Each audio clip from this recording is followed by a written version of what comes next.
इन बातों का स्मरण दशरथ जी महाराज और वशिष्ठ जी भी करते कि अपनी मां से ये संस्कार लेकर के महारानी कैकेयी आई, वही हठ।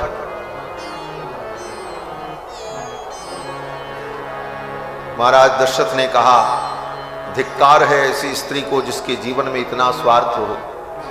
दिगस्त योषितो नाम सठा स्वार्थ परायणा। दशरथ जी महाराज ने कहा, मैं वरदान नहीं दूंगा। महारानी कैकेयी ने कहा, आप मिथ्यावादी कहलाएंगे। और ये सब कह करके महारानी चुप हो गई। दशरथ जी महाराज भी सोचने लगे, मैं क्या करूं, मेरा धर्म चला जाएगा, मेरा सत्य चला जाएगा। सत्य और धर्म को बचाऊं तो राम जी चले जाएंगे, और राम जी चले गए तो मेरा जीवन चला जाएगा। यह सब सोचकर दशरथ जी महाराज अत्यंत दुखी हुए और विलाप करने लगे। रात बीत गई रोते हुए। सवेरा जब हुआ, सुमंत्र जी महाराज आए, बिरुदावली सुनाने लगे। दशरथ जी महाराज ने कहा, मैं अपने प्रिय पुत्र राम को देखना चाहता हूं। धर्म बंधेन बद्धोस्मि नष्टा च मम चेतना। मेरी चेतना नष्ट हो रही है, मैं धर्म के बंधन में पड़ गया हूं। ज्येष्ठम पुत्रम प्रियम रामम द्रष्टुमिच्छामि धार्मिक। मैं अपने धर्मात्मा पुत्र, ज्येष्ठ पुत्र, प्रिय पुत्र राम को देखना चाहता हूं। मेरी यही इच्छा है, मेरे राम को मेरे पास बुलाओ। सुमंत्र जी महाराज चल पड़े और जाकर के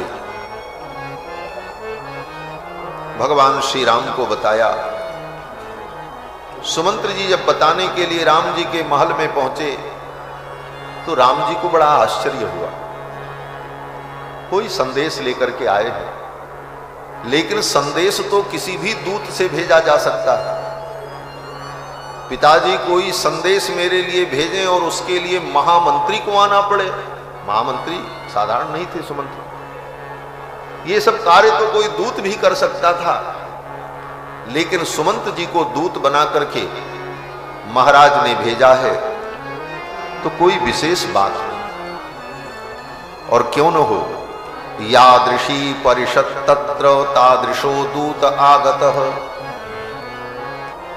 जैसी परिषद है मेरे पिताजी की, उस परिषद के अनुकूल, उस परिषद की गरिमा के अनुकूल दूत आया है संदेश लेकर।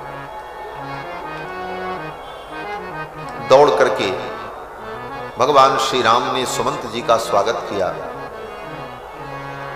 जिस प्रकार पिताजी महाराज दशरथ को आदर देते हैं राम जी, उसी प्रकार सुमंत्र जी को भी आदर देते हैं। राम सुमंत्र ही आवत देखा, राम सुमंत्र ही आवत देखा। आदर कीन पिता समलेखा, आदर कीन पिता समलेखा। गोस्वामी जी कहते हैं, जैसे पिताजी का आदर राम जी करते हैं, उसी प्रकार सुमंत जी को भी पिता के समान है। क्योंकि सुमंत जी दशरथ जी महाराज के मंत्री ही नहीं, सखा भी हैं, मित्र भी। दशरथ जी के दो महान मित्र अयोध्या में, एक सुमंत्र जी महाराज और दूसरे महर्षि वाल्मीकि, जिन्होंने रामायण की रचना की। ये दोनों महान मित्र हैं महाराज दशरथ। राम जी ने सुमंत जी का स्वागत किया। सुमंत जी ने सारी बात बताई। पिताजी ने आपका स्मरण किया, महाराज ने आपका स्मरण किया। राम जी जैसे थे वैसे ही चल पड़े। कैसे थे? बोले दीक्षा लिए हुए थे।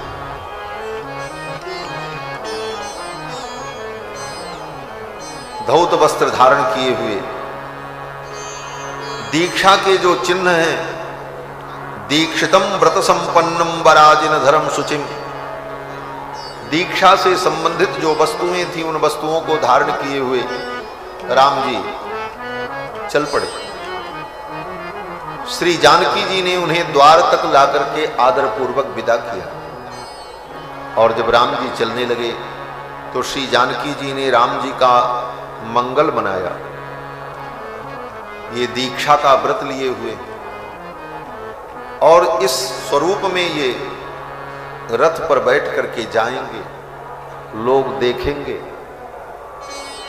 क्योंकि शरीर पर केवल एक उत्तरीय और एक धौत वस्त्र और व्रत के सारे नियम का पालन करते हुए शरीर पर कोई आभूषण नहीं। तो श्री जानकी जी ने सोचा इनके श्री अंग के सौष्ठव को देखकर कहीं किसी की नजर न लग जाए मेरे रघुनाथ जी को। क्यों बोले, श्रृंगार जो है कुदृष्टियों की कुदृष्टि से बचाने के लिए। हनुमान जी ने भी यही कहा है। जब हनुमान जी महाराज ने पहली बार राम जी को देखा, आजान बाहु, सिंह के समान कटी कमर, शंख के समान सुंदर ग्रीवा, उत्तुंग वक्षस्थल, सुंदर सुचिक्कन कपोल, सुंदर दिव्य केश, जटाएं, इस रूप को जब देखा तो हनुमान जी महाराज मन में सोचने लगे, इनके अंग प्रत्यंग कितने सुंदर हैं। ऐसे अंगों को तो आच्छादित करके रखना चाहिए, ढक करके रखना चाहिए। क्यों बोले, ये अंग ऐसे ही आभूषण से रहित अगर हैं तो कहीं किसी की नजर न लग जाए। तो हनुमान जी कहते हैं, हे भगवान, आपने अपने इन अंगों को आभूषण से आच्छादित क्यों नहीं किया।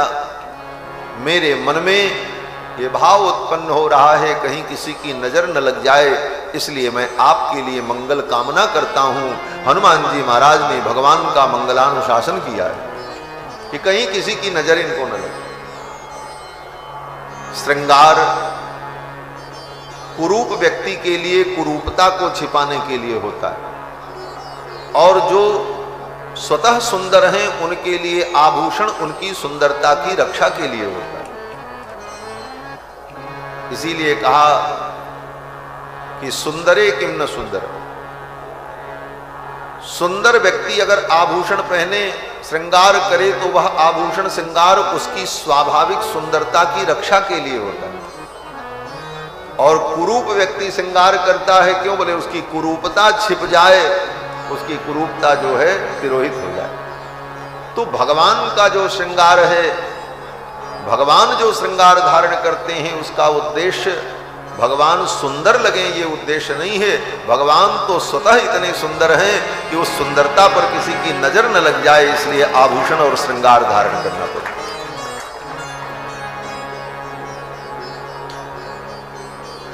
श्री जानकी जी ने कहा, पूर्वाम दिशम वज्रधरो दक्षिणाम पातु ते यमः, वरुणः पश्चिमामासाम धनेशस्तुत्तराम दिशम।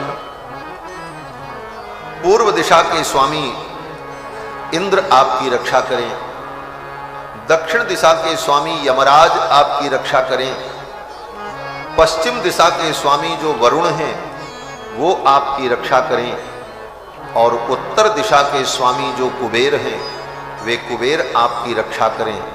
अथ सीता मनुज्ञाप्य कृत कौतुक मंगलम। श्री जानकी जी ने राम जी का मंगल किया और फिर राम जी रथ पर बैठे और चल पड़े। आए, जब राम जी आ रहे थे तो रास्ते में जो लोग राम जी को देखते, सब लोग राम जी को आशीर्वाद दे रहे थे। आशीर्वादान बहून शृण्वन् सुहृद्भिः समुदीरितान। जो राम जी के सुहृद हैं, राम जी से प्रेम करने वाले हैं, वो सब लोग अयोध्यावासी राम जी को देख करके दोनों हाथ उठा करके आशीर्वाद दे रहे थे राम जी। आशीर्वादान बहून शृण्वन्। उन बहुत से लोगों के आशीर्वाद के वचन को सुनते हुए राम जी पिताजी के महल की ओर जा रहे हैं। और हाथ उठा करके राम जी सबका अभिवादन कर रहे हैं रथ पर बैठे बैठे। राम जी के इस सौंदर्य को देखकर, उनकी इस यात्रा को देखकर सब लोग टकटकी लगा करके राम जी को देख रहे थे। महर्षि वाल्मीकि कहते हैं, नहीं तस्मान मनः कश्चित चक्षुषी वा नरोत्तमा। किसी की नजर राम जी के ऊपर से हट नहीं रही थी। नहीं तस्मान मनः कश्चिन चक्षुषी वा नरोत्तमा।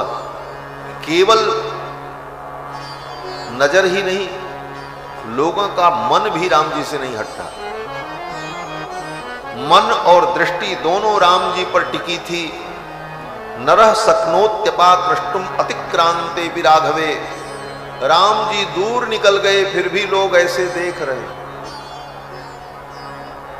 किसी की दृष्टि राम जी की ऊपर से हटती ही नहीं। महर्षि वाल्मीकि अपने हृदय का भाव कहते हैं, यश्च रामम न पश्येत तो यम च रामो न पश्यति। जिसने राम जी को नहीं देखा, यश्च रामम न पश्येत तो, इस धरती पर पैदा होकर मनुष्य शरीर पाकर के जिसने राम जी को नहीं देखा, अथवा राम जी ने उसको नहीं देखा, यम च रामो न पश्यति निंदितः सर्वलोकेषु स्वात्मा पेनम विगर्हति। इस धरती पर अगर कोई निंदनीय है, जिसकी निंदा की जानी चाहिए, वो निंदा का पात्र कौन हो सकता है?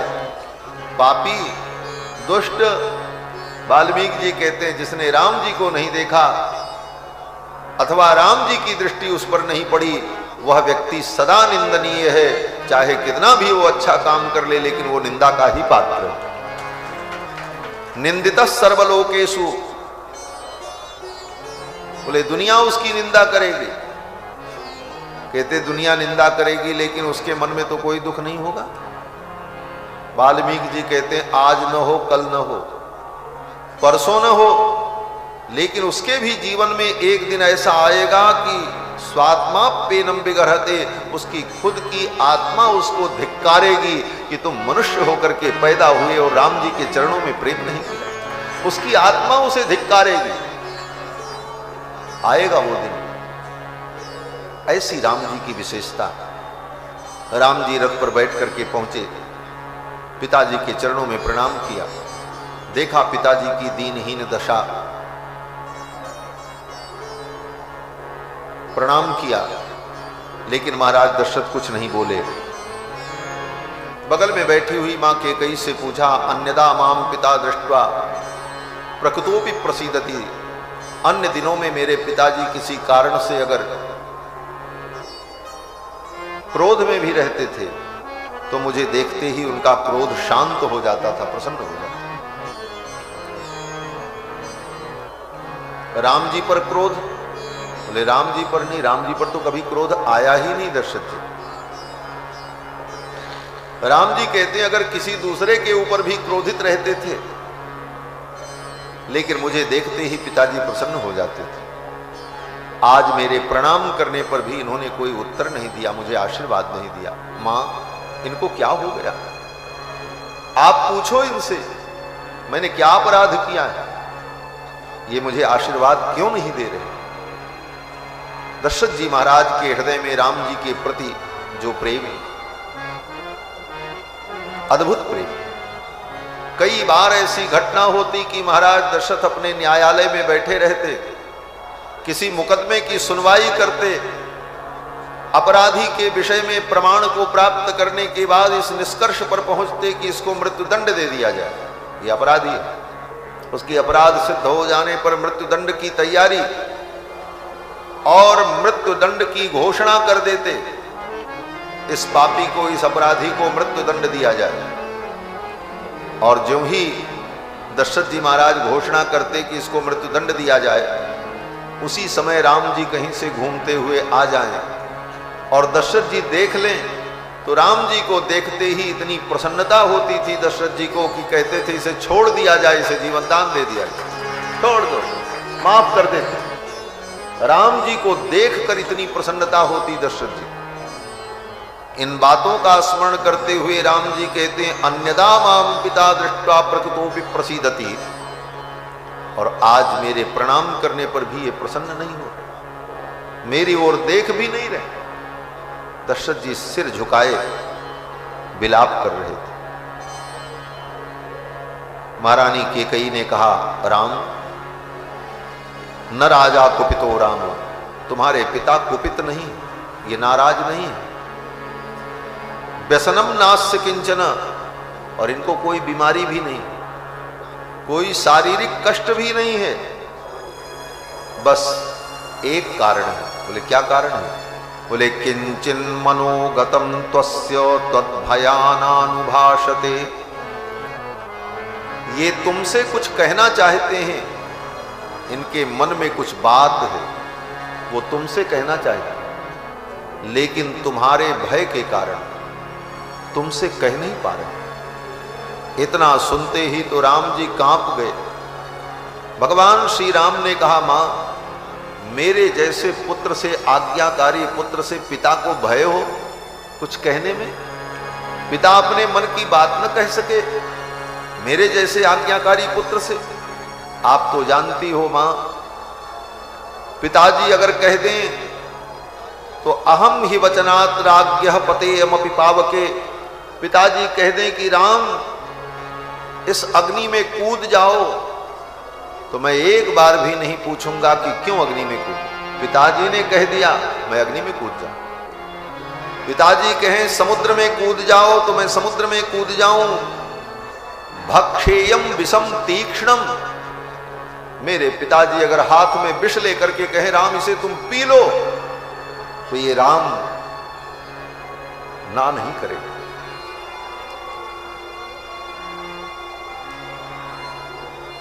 राम जी कहते हैं मां, नियुक्तो गुरुणा पित्रा नृपेण चहितेन च, ऐसे आज्ञाकारी पुत्र से पिता को कुछ कहने में संकोच हो तो धिक्कार है ऐसे पुत्र को। राम जी ने कहा मां, करिष्ये प्रतिजानीय च रामो दुर्नाभिभाषते, आप तो जानती हो मेरा स्वभाव, राम दो बार नहीं बोलता। करिष्ये प्रतिजाने च रामो दुर्नाभिभाषते, राम दो बार नहीं बोलते। करिष्ये प्रतिजाने च, मैं प्रतिज्ञा करता हूं पिताजी जो कहेंगे मैं करूंगा। प्रतिजाने, प्रतिजाने माने प्रतिज्ञा, मैं प्रतिज्ञा करता हूं पिताजी जो कहेंगे वो मैं करूंगा। पिताजी आज्ञा करें। मां कैकेयी ने कहा राम, ये संकोच के कारण तुम्हारे पिता अपने मन की बात नहीं कहेंगे, लेकिन ये क्या कहना चाहते हैं वो मैं बता रही हूं। दशरथ जी ने अपने मुंह से नहीं कहा राम जी को कि तुम वन में चले जाओ और ये राज्य मैं भरत को दूंगा।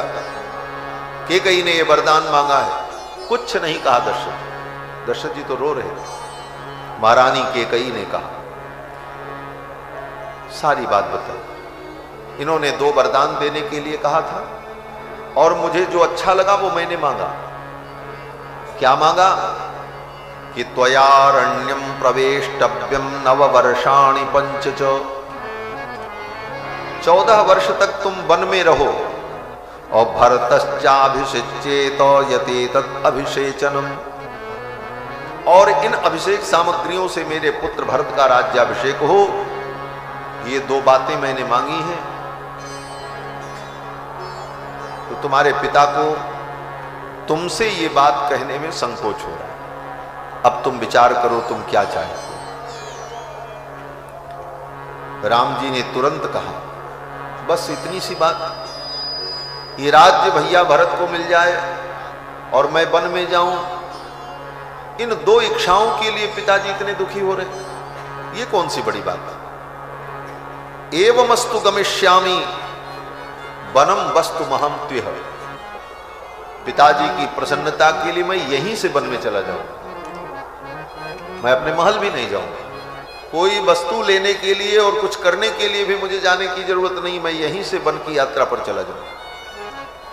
एवमस्तु गमिष्यामि वनम वस्तुमहं तितः जटाचीर धरो राज्ञ प्रतिज्ञाम अनुपालय।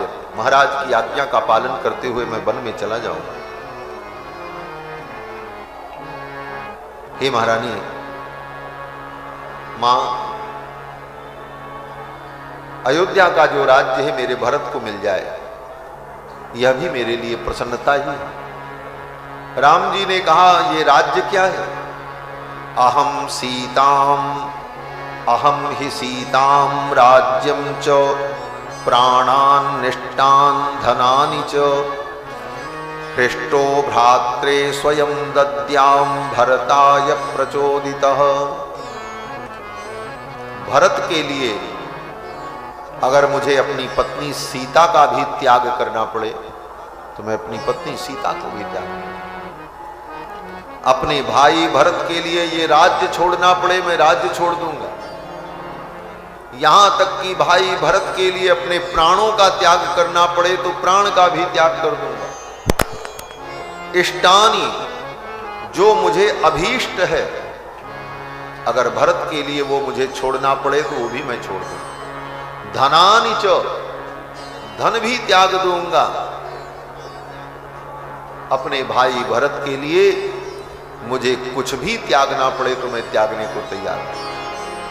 कैसा त्याग? दुख पूर्वक। राम जी कहते नहीं, हृष्टो भ्रात्रे स्वयं दद्याम, प्रसन्नता पूर्वक ये त्याग मैं कर सकता हूं अपने भाई भरत के लिए। दद्याम भरताय प्रचोदितः, ये राज्य क्या है? यही भ्रातृत्व प्रेम रामायण का संदेश है। राम जी कहते, मैं अपने भाई भरत के लिए अपना सब कुछ त्याग दूंगा। और भैया भरत ने अपने भाई राम के लिए अपना सब कुछ त्याग दिया। नंदीग्राम में रहकर 14 वर्षों तक व्रत करते हुए, भूमि पर शयन करते हुए भरत जी ने सब राज सुख त्याग दिया। यही रामायण का उपदेश है। एक भाई अपने भाई के लिए कितना बड़ा त्याग कर सकता है। यह त्याग जीवन में नहीं आया तो न रामायण सुनने का कोई मतलब है, न रामायण पढ़ने का कोई मतलब है। रोज रामायण पढ़ो, रामचरितमानस का पाठ करो, राम कथा सुनो और अपने भाई से ही संपत्ति और धन के लिए मुकदमा लड़ो और विग्रह हो, कलह हो, बोले सब तुम्हारा रामायण पढ़ना व्यर्थ है। कोई फल नहीं हुआ रामायण पढ़ने। क्यों?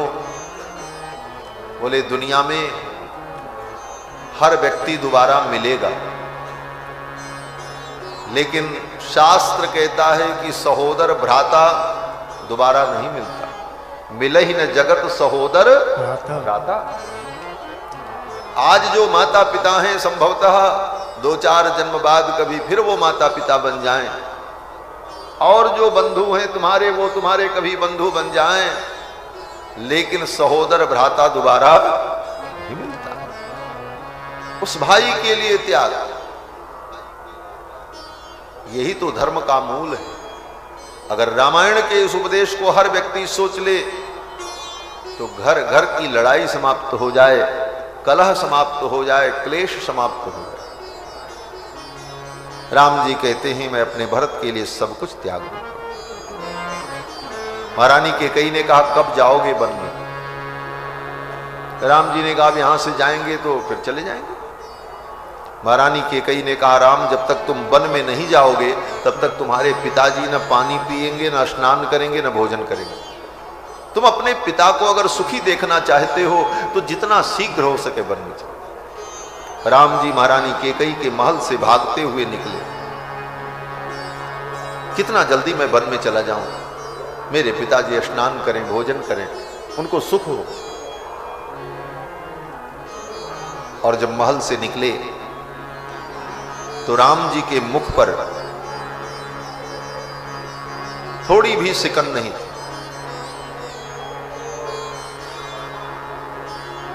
लक्ष्मण जी महाराज पीछे पीछे चल रहे थे और जो लोग वहां थे उनकी आंखों से अश्रुपात हो रहा था, लेकिन राम जी, लक्ष्मण जी को तो अश्रुपात भी हो रहा था और क्रोध भी आ रहा था। मौका देख रहे थे, मौका मिले तो मैं अपना पक्ष रखूं। लक्ष्मण परम क्रुद्ध सुमित्रानंद वर्धन, सुमित्रा के आनंद का संवर्धन करने वाले लखन लाल जी तो परम क्रुद्ध हो गए। लक्ष्मण जी का कोई अपराध कर दे, लक्ष्मण जी कभी क्रोध नहीं करते, लेकिन लक्ष्मण जी को लग जाए कि किसी ने मेरे रघुनाथ जी का, रघुकुल मणि का अपमान कर दिया, अनादर कर दिया, तो फिर लक्ष्मण जी को सहन नहीं होता। क्यों? ले लक्ष्मण जी शेष हैं, सर्प है, नागराज है। नाग के अंदर मणि होती है, उस मणि से उस नाग को बड़ा प्रेम होता है। नागमणि की चर्चा शास्त्रों में है कि नाग जब बहुत दीर्घ जीवी हो जाते हैं और वो किसी को काटते नहीं हैं, तो उनका विष एकत्रित होकर के मणि बन जाता है और फिर वह मणि बड़ी दुर्लभ होती है, नागमणि। वो सर्प उस मणि को कभी किसी को देता नहीं, उस मणि को अपने अंदर ही रखे रहता है। जब कहीं एकांत होता है तो उस मणि को वो सर्प उगल देता है। अंधेरी रात में वो मणि जब चमकती है तो उसी मणि के प्रकाश में वो नाग उसी के आसपास घूमते हुए सुख का अनुभव करता है। उस मणि के प्रकाश में वो आनंद का अनुभव करता है और उसे लग जाए कि इस मणि को कोई छीनना चाहता है, इसे कोई लेना चाहता है, तो फिर वह नाग उसके लिए काल बन जाता है। ये शेष नाग है। इनकी मणि कौन है? बोले इनकी मणि श्री रघुनाथ जी। रघुनाथ जी ही वो नागमणि है जिस मणि से शेष जी को प्रेम है। और इन्हें लगे कि मेरी इस मणि का कोई अपमान करने वाला है, अनादर करने वाला है, तो लक्ष्मण जी को क्रोध आ जाता है, चाहे वो ससुर जी ही क्यों न हो। जनक जी महाराज ने जब कहा कि ये सभा वीरों से खाली हो गई, वीर विहीन मही मैं जानी, इतना सुनते ही लक्ष्मण जी को क्रोध आ गया। मेरे राम का अनादर कर दिया जनक जी ने। होंगे ज्ञानी, राजा होंगे, क्या लेना देना है मुझसे। लक्ष्मण जी उठ करके सभा में खड़े हुए और कहा, कही जनक जस अनुचित बानी, कही जनक जस अनुचित बानी, विद्यमान रघुकुल मन जानी, विद्यमान रघुकुल मन जानी।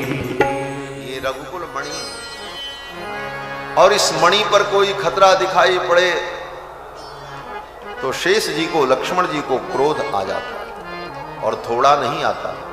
लक्ष्मण परम क्रुद्ध सुमित्रानंद वर्धन। और क्रोध तो लक्ष्मण जी को तब आया, अधिक क्रोध, जब राम जी निकले तो जो अभिषेक की वस्तुएं थीं, उन अभिषेक की वस्तुओं की राम जी ने परिक्रमा की और प्रणाम किया और चल पड़े। लक्ष्मण जी का हृदय आग से जलने लगा। जो वस्तुएं मेरे प्रभु श्री राम के अभिषेक के लिए आई थी, इन वस्तुओं को त्याग कर इसे प्रणाम करके राम जी जा रहे हैं। लक्ष्मण जी को क्रोध आया। फिर तो लेकिन भगवान श्री राम के मुखमंडल पर कोई विकार नहीं हुआ। उनकी वही प्रसन्नता, वही मुस्कान, वही मुख की कांति।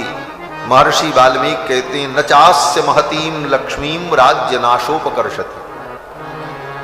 राम जी के मुख की जो लक्ष्मी है, कौन सी लक्ष्मी? बोले सौंदर्य लक्ष्मी।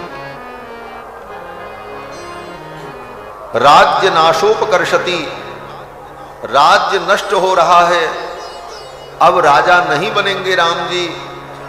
यह सुनने के बाद भी उनके मुख की कांति, उनकी रूप लक्ष्मी में कोई विकार नहीं। इसी बात को गोस्वामी जी महाराज कहते हैं, न ममले बनवास दुखतः मुखाम बुजश्री रघुनंदन। रघुनंदन के मुखारविंद पर कोई प्रतिक्रिया नहीं हुई। राम जी वहां से चल पड़े, आए, मां कौशल्या के महल में गए। मां कौशल्या ने कहा राम कुछ भोजन कर लो। राम जी ने कहा भैया अब भोजन करने का समय नहीं, मुझे तो वन में जाना है। मां कौशल्या ने कहा वन में जाना? राम जी ने सारा वृत्तांत बताया। ये सुन करके महारानी कौशल्या मूर्छित होकर के भूमि पर गिर पड़ी। पपात सहसा देवी देवतेव दिवच्युता। भूमि पर गिर पड़ी महारानी कौशल्या, मूर्छित हो गई। और जब उन्हें पुनः होश आया तो रोती हुई बिलखती हुई महारानी कौशल्या कहती हैं, ममैव नूनम मरणम न विद्यते। मेरी मृत्यु क्यों नहीं हो गई? यही दिन देखने के लिए मैं जिंदा थी। न चावकाशोस्ति यमक्षये मम। जमराज के यहां मेरे लिए जगह नहीं बची। यदंत कोद्यैव न माम जिहीर्षति प्रसह्य सिंहो रुदती मृगीमिव। मेरी मृत्यु क्यों नहीं आई? ये तो उसी प्रकार दुख है जैसे किसी मृगी को, किसी हिरनी को कोई सिंह अपने चंगुल में पकड़ ले तो उसका एक एक क्षण कितना भय में व्यतीत होता है। मार डाले तो कोई बात नहीं, लेकिन पकड़ करके बैठा रहे तो कितना दुख उस मृगी को होता होगा। अब मृत्यु होने वाली है, अब मृत्यु होने वाली है। प्रसह्य सिंहो रुदतीम मृगीमिव। यही दिन देखने के लिए मैं जिंदा थी।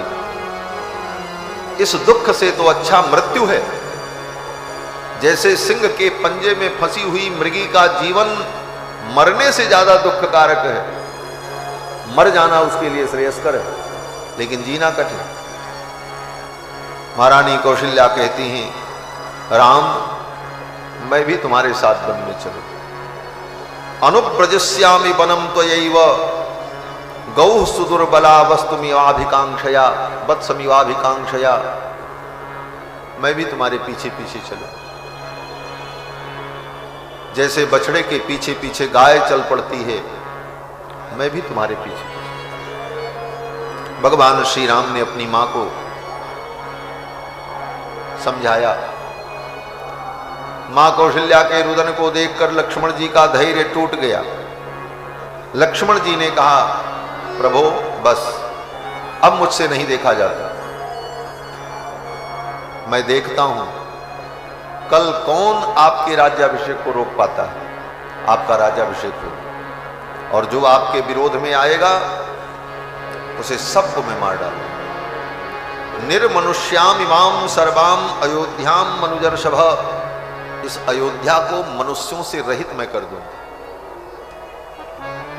मेरे बाणों से वो सब मारे जाएंगे जो आपके विरुद्ध खड़े होंगे। अगर गुरुजन भी आ गए, पूज्य जन भी आपके विरुद्ध खड़े हो गए तो मैं उनको भी मार दूंगा।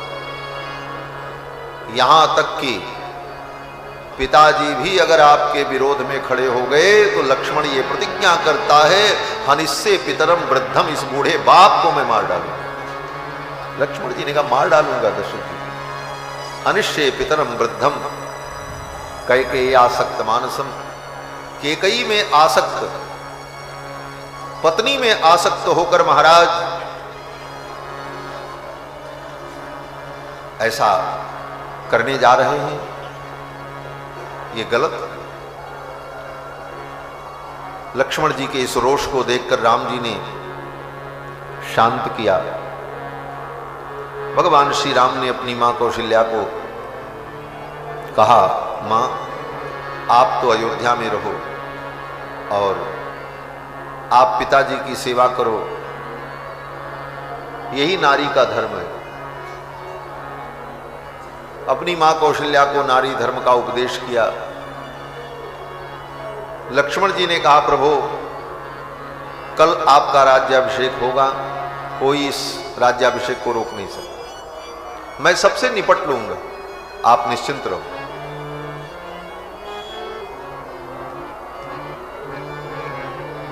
राम जी ने कहा, लक्ष्मण मैं जानता हूं तुम सब कुछ कर सकते हो, लेकिन ये मेरा प्रारब्ध है, मेरे प्रारब्ध में यही है, मुझे वन में जाना है और प्रारब्ध को कोई बदल नहीं सकता। लक्ष्मण जी ने कहा, प्रभु बड़ा अच्छा मौका है, निर्णय हो जाए कि प्रारब्ध प्रबल है कि कर्म प्रबल है, पुरुषार्थ प्रबल है। अपने पुरुषार्थ से मैं आपके प्रारब्ध को बदल करके दिखाऊंगा, कल आपका राज्याभिषेक होगा। राम जी ने कहा, लक्ष्मण प्रारब्ध को कोई नहीं बदल सकता, प्रारब्ध तो भोगना ही पड़ता। यद्यपि राम जी ये प्रारब्ध की जो महिमा कह रहे हैं, ये अपने लिए नहीं राम जी कह रहे हैं, क्योंकि राम जी तो परमात्मा है, परब्रह्म परमात्मा है। परमात्मा ईश्वर कर्म के अधीन नहीं होता। अगर कर्म और कर्मों का फल प्रारब्ध यह परमात्मा को भी बाधित कर दे तो फिर परमात्मा ही किस बात का हुआ? फिर जीव में और परमात्मा में अंतर क्या? भगवान परम स्वतंत्र हैं, परम स्वतंत्र न सिर पर शुभ अशुभ कर्मों की कोई बाधा परमात्मा के लिए नहीं होती। लेकिन इस लीला के माध्यम से भगवान प्रारब्ध क्या है और प्रारब्ध कितना प्रबल होता है ये बता रहे हैं। ये रामचरित्र से उपदेश है हमारे आपके लिए। प्रारब्ध बड़ा प्रबल होता है। प्रारब्ध होता क्या है? बोले जिसके विषय में आपने सोचा नहीं, यद चिंत्यम तु तद्दैवम भूतेष्वपि न हन्यते, जो आपने सोचा नहीं और वो हो गया, इसी का नाम प्रारब्ध है। कौन सोचता है कि हमारे जीवन में दुख हो, हम बीमार हों, हमारी दुर्घटना हो, हमारे साथ ऐसा गलत हो जाए? कोई नहीं सोचता, लेकिन हो जाता है। यद चिंत्यम तु तद्दैवम, वही दैव है, वही प्रारब्ध है। वो प्रारब्ध के कारण होगा। आपके चाहने न चाहने से कोई फर्क पड़ने वाला नहीं। और केवल दुख ही नहीं, सुख भी, सुख भी प्रारब्ध से ही प्राप्त होता है। ये सुख दुख दोनों प्रारब्ध जन्य हैं। प्रहलाद जी ने श्रीमद् भागवत महापुराण में इस विषय पर कहा है। असुर बालकों को उपदेश देते हुए प्रहलाद जी ने कहा, देखो जैसे दुख की प्राप्ति के लिए कोई व्यक्ति प्रयत्न नहीं करता, दुख की प्राप्ति के लिए कोई व्यक्ति अनुष्ठान नहीं करता, दुख प्राप्ति के लिए व्यक्ति कभी सोचता भी नहीं है, फिर भी दुख उसके सिर पर आ जाता है। क्यों? बोले प्रारब्ध। उसी प्रकार से सुख के लिए आप कोई साधन न करो, सुख की कामना न करो, फिर भी जितना सुख तुम्हें मिलना है वो मिल जाए। ये सुख दुख दोनों ऐसे ही। प्रारब्ध आएगा तो वो सुख मिलेगा। एक कोई पंडित जी थे, गरीब थे, उनकी बेटी थी, बेटी का विवाह करना था, धन नहीं था। तो पंडित जी ने सोचा अब किससे मांगने जाएं, कहां से धन लावें? तो लक्ष्मी जी का अनुष्ठान किया। विद्वान थे, भगवती महालक्ष्मी की आराधना की कि हमें धन प्राप्त हो। कोई भी कर्म हम जिस फल के लिए करते हैं वो फल मिलता तो है, लेकिन हमारी इच्छा से हम जब चाहें तब नहीं मिलता। वो समय आने पर जब मिलने का समय आएगा तब मिलेगा। पंडित जी ने अनुष्ठान किया और अनुष्ठान में बरसों लग गए। जंगल में जाकर के तपस्या कर रहे थे। बोले लक्ष्मी जी प्रसन्न हो जाएं तब तक मैं तप करूं। तब वरदान मांगूंगा। अब लक्ष्मी जी को प्रसन्न करने में बरसों लग गए। इधर गांव में लोगों ने देखा पंडित जी गए कहीं, आए ही नहीं लौटकर। लोगों को लगा पंडित जी का जीवन समाप्त हो गया अथवा कुछ हो गया होगा। घर में बेटी है, इस बेटी का विवाह कैसे हो, तो समाज के लोगों ने, आस पड़ोस के लोगों ने मिल करके धन संग्रह किया, चंदा बटोरा और दया के परवश होकर उन ब्राह्मण की कन्या का विवाह कर दिया। वो अपने ससुराल चली गई सुखपुर में। पंडित जी की उधर तपस्या पूरी हुई तो लक्ष्मी जी प्रसन्न हुई। लक्ष्मी जी ने कहा वरदान मांगो, क्या चाहिए। ब्राह्मण देवता ने कहा मुझे कन्यादान करना है, मेरे पास धन नहीं है, बेटी का ब्याह कैसे करूं। लक्ष्मी जी तो सब जानती हैं, उन्होंने बता दिया। बोले जिस बेटी के ब्याह के लिए आप चिंतित हो उसका तो ब्याह हो गया, वो तो अपने ससुराल गई, अब क्या मांगना है मांगो। तो ब्राह्मण देवता ने कहा और हमको कुछ नहीं चाहिए, उसी के लिए धन चाहिए था, उसका ब्याह जब हो गया तो अब हम धन लेकर के क्या करेंगे। तो लक्ष्मी जी ने कहा तुमने ये कर्म तो किया है, अब इस कर्म का फल प्रारब्ध बन करके तुम्हें मिलेगा, इस प्रारब्ध को तो भोगना पड़ेगा। ब्राह्मण देवता ने कहा नहीं नहीं, हमको कोई फल नहीं चाहिए। भगवती महालक्ष्मी ने कहा ये कर्म तुमने किया है तो इसका प्रारब्ध भोग तो भोगना पड़ेगा। बोले क्या होगा इसका प्रारब्ध भोग। लक्ष्मी जी ने कहा 1 वर्ष तक राजा बनकर के तुम्हें राज सुख भोगना होगा, क्योंकि तुमने तपस्या किया। पंडित जी ने कहा जाओ महारानी, कहां मैं राजा बनने वाला भिखारी आदमी हूं, हम कैसे राजा बन सकते हैं, तो कल्पना से परे है। लक्ष्मी जी ने कहा प्रारब्ध की गति बड़ी विलक्षण होती है। लक्ष्मी जी तो अंतर्ध्यान हो गई। पंडित जी चल पड़े, बोले लक्ष्मी जी ने भी क्या कहा मैं राजा बनूंगा, भीख मांगने पर मिलता नहीं, राजा बनना तो बहुत दूर की बात है। पंडित जी ऐसे ही अन्यमनस्क होकर के जा रहे थे, बार बार मन में यही बात घूम रही थी राजा बनेंगे राजा बनेंगे। तो मैं कुछ ऐसा काम करूं कि राजा मुझे कारागार में डाल दे, फिर राजा बनने का जो ऑप्शन है वो समाप्त हो जाएगा, जेल में पड़े रहेंगे। अब बुद्धि देखो, जैसा प्रारब्ध होता वैसी बुद्धि भी हो जाती। सोचने लगे राजा का मैं अपमान करूं तो राजा मुझे दंड देगा। राजा के दरबार में पहुंचे और पंडित जी ने सोचा कि यहीं से भरी सभा में जूता फेंक करके राजा को मैं मारूं।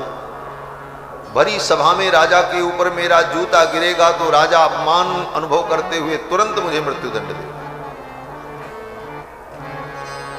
फेंक करके मारा जूता। फेंक करके जब जूता मारा तो वो जूता जो है राजा के मस्तक में लगने के बजाय राजा के सिंहासन का जो छत्र था उस छत्र के डंडे पर जाकर के लगा। संयोग से एक सर्पिणी नागिन उस सिंहासन में लिपटी हुई थी, उस डंडे में उसी को जाकर के जूता लगा और वो तड़प करके नीचे गिरी और फटफट फटफट करने लगी। राजा ने देखा ये सर्प कहां से आया, मंत्रियों को बुलाया। तब तक उधर सिपाहियों ने उस जूता मारने वाले ब्राह्मण को पकड़ लिया, ले आए। बोले महाराज इसने जूता मारा। बोले वो तो बाद में होगा, पहले ये देखो। पुरोहितों को बुलाया, पंडितों को बुलाया, ऐसी घटना क्यों हुई। इस ब्राह्मण ने जूता मारा और ये नागिन मर करके गिर पड़ी। ज्योतिष शास्त्र क्या कहता है। तो पुरोहित पंडितों ने देखा और कहा महाराज आज आपका मार्केश था, मृत्यु योग था, लेकिन इन ब्राह्मण की कृपा से आपका मृत्यु योग टल गया। इन्होंने जूता फेंक करके आपके उस मृत्यु योग को समाप्त कर दिया। राजा बड़ा प्रसन्न हुआ, उन ब्राह्मण के चरणों में गिर पड़ा। बोले महाराज आपने मेरा जीवन बचा दिया। ब्राह्मण देवता ने कहा अरे मुझे फांसी पर चढ़ाओ, मुझे जेल में बंद करो, मैंने तुमको जूता मारा है। अरे महाराज आपने कृपा की है मेरे ऊपर, अब कितना भी वो ब्राह्मण कहे मानने को तैयार है। राजा ने कहा, आपने मेरे प्राण बचाए, ये मेरा राज्य आपका है, मेरा सब कुछ आपका है, आप ही राजा बनो, मैं सेवक बनकर के सारी सेवा करता रहूंगा, सिंहासन पे तो आप बैठे। राजा था, ब्राह्मण भक्त था, पंडित जी को बैठा दिया सिंहासन पर। ना करते करते राजा ने सिंहासन पर बैठा दिया और सारा राजकाज मंत्री लोग संभालते, राजा तो सब संभालते ही थे। ब्राह्मण देवता आनंद से रहने लगे, महाराज उनकी हर आज्ञा का पालन करते, धीरे धीरे खाते पीते राज सुख भोगते भोगते पंडित जी का मन उसी राज में रम गए, पुरानी बातें भूल गए। राजा कहीं जाते थे तो पंडित जी को साथ में ले जाते थे। क्यों? बोले इन्होंने मेरा प्राण बचाया है, मेरे हितैषी हैं, सदा अपने साथ रखते थे। एक दिन जंगल में शिकार खेलने गए तो इनको भी लेकर के गए। जंगल में शिकार खेलते खेलते विलंब हुआ, वहीं जंगल में ही वस्त्रावास लगा, टेंट लग गया और वहीं विश्राम की व्यवस्था मंत्रियों ने की महाराज के लिए। और जहां पर महाराज विश्राम करते थे वहीं बगल में वो पंडित जी भी विश्राम करते थे, दोनों एक साथ सोए थे अगल बगल।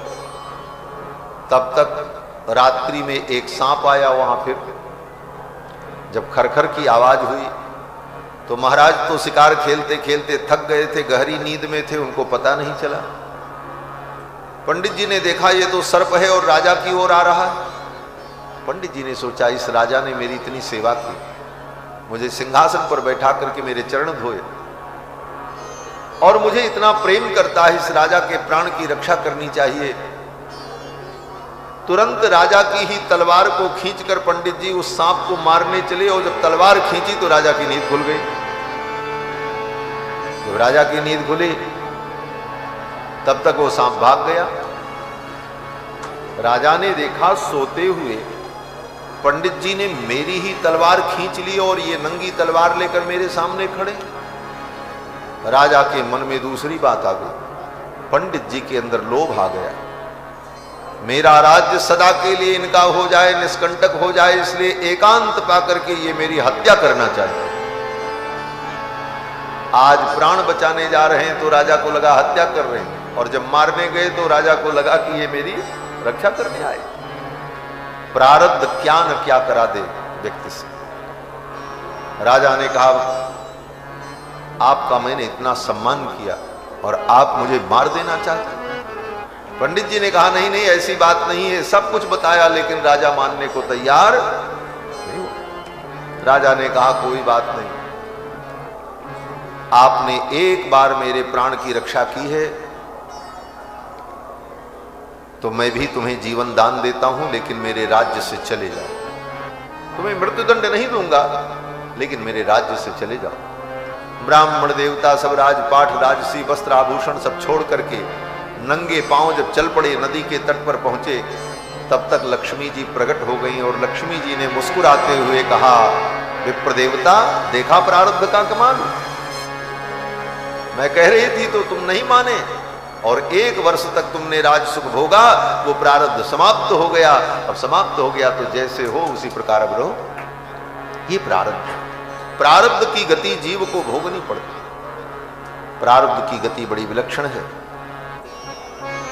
राम जी अपनी लीला के माध्यम से यही कहना चाहते हैं, लक्ष्मण प्रारब्ध जो है उसे भोगना पड़ता है। मेरा यही प्रारब्ध है, मुझे वन में जाना है।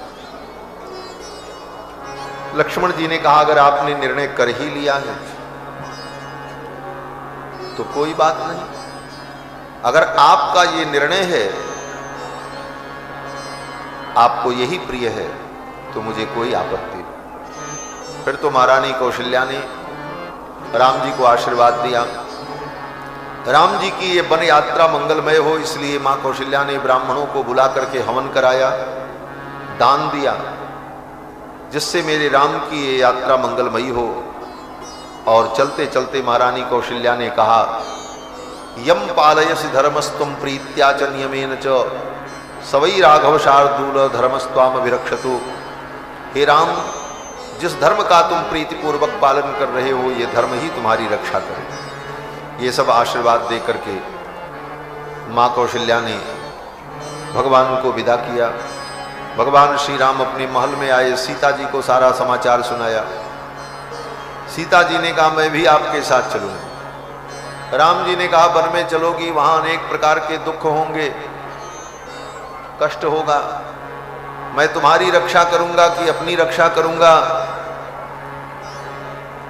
तुम तो यहीं अयोध्या में रहकर माता पिता की सेवा करो। श्री जानकी जी ने दुखी होकर के कहा रघुनंदन, आप इतने कायर हो, आप इतने कमजोर हो, आप मेरी रक्षा नहीं कर सकते? मेरे पिता ने तो आपको वीर समझा था। किम त्वामन्यत वैदेह पिता में मिथिलाधिप। मेरे पिता मिथिला नरेश श्री जनक जी महाराज आपके विषय में क्या सोचेंगे?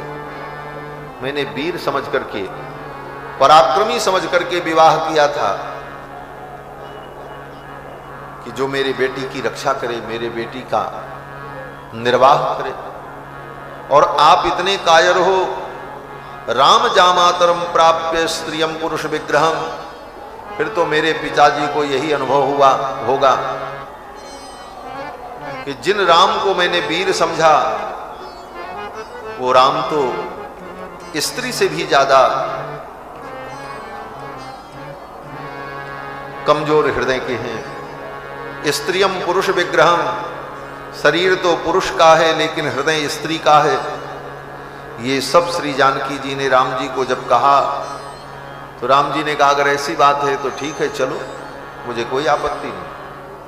श्री जानकी जी को अनुमति मिल गई वन में चलने की। लक्ष्मण जी ने देखा जब मेरे आराध्य ने निर्णय कर लिया कि अब वन में जाना है, तो फिर अयोध्या में मेरा कोई प्रयोजन नहीं, फिर मैं अयोध्या में रह करके क्या करूंगा? और लक्ष्मण जी महाराज ने भी साष्टांग प्रणाम किया भगवान को। दोनों हाथों से राम जी के चरणों को पकड़ लिया लक्ष्मण जी ने और कहा भैया मुझे अयोध्या में छोड़ के मत जाओ, मुझे भी अपने साथ ले चलो। सभातुश्चरणों गाढ़म निपीड्य रघुनंदना। भैया राम के दोनों चरणों को पकड़कर लक्ष्मण जी ने कहा यदि गंतुम कृता बुद्धिर वनम मृग गजायुतम। यदि आपने वन में जाने की बुद्धि बना ली है, तय कर लिया है, आपने निर्णय कर लिया कि आप वन में जाएंगे, तो अहम त्वानुगमिष्यामि, मैं भी आपके साथ चलूंगा। वनमग्रे धनुर्धरः, धनुष बाण लेकर के मैं वन में आपके आगे आगे चलूंगा। मया समेतोरण्यानि रम्याणि विचिरस्यसि पक्षिभिर्मृगयूथैश्च संघुष्टानि समन्ततः। आपके साथ मैं भी वन में भ्रमण करूंगा, मैं आपकी सब प्रकार से सेवा करूंगा, मुझे कुछ नहीं चाहिए। न देवलोकाक्रमणम, लक्ष्मण जी कहते मुझे उत्तम लोक भी नहीं चाहिए।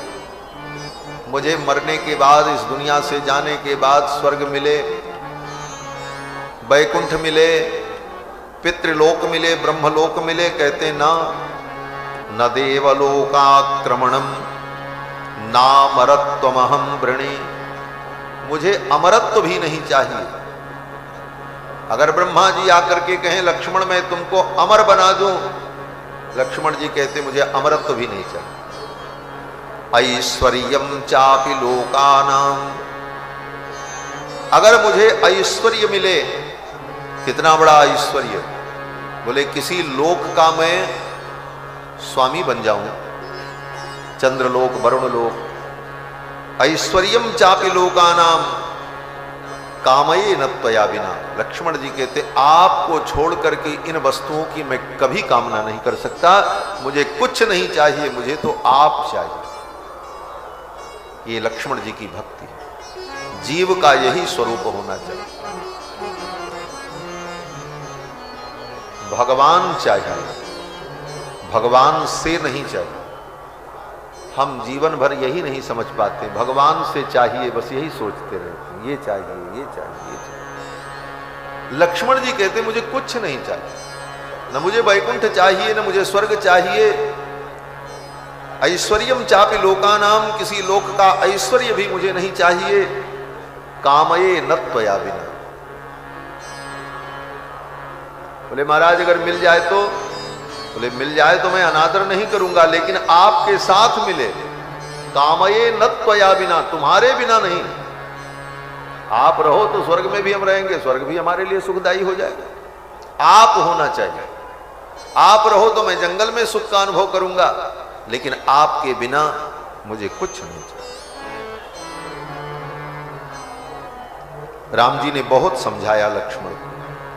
महर्षि वाल्मीकि कहते हैं रामेण बहुभिः सांत्वैर निषिद्ध पुनरब्रवीत। अनेक कारण बता करके राम जी ने लक्ष्मण जी को समझाया, लेकिन लक्ष्मण जी ने कहा भैया मैं आपकी सब बात मानूंगा, आप जो कहो ठीक, लेकिन मैं आपके चरणों को छोड़कर अयोध्या में नहीं रह सकता। ये लक्ष्मण नहीं रहेगा, इसके प्राण चले जाएंगे। मैं आपके साथ चलूंगा। राम जी ने कहा मैं वन में जा रहा हूं, सीता भी मेरे साथ जा रही है। मेरी मां कौशल्या की सेवा कौन करेगा? तुम्हारी मां सुमित्रा को कौन संभालेगा? महारानी कैकेयी के मन में ऐसे भाव हैं। थोड़ा डर दिखाया राम जी ने, संकेत में ही। क्या डर दिखाया? बोले मैं वन में चला जाऊंगा, भरत भी नहीं है। कहीं महारानी कैकेयी ने मेरी मां को और तुम्हारी मां को विष दे दिया, तब क्या होगा? कौन उनकी रक्षा करेगा? कौन उनकी साज संभार करेगा?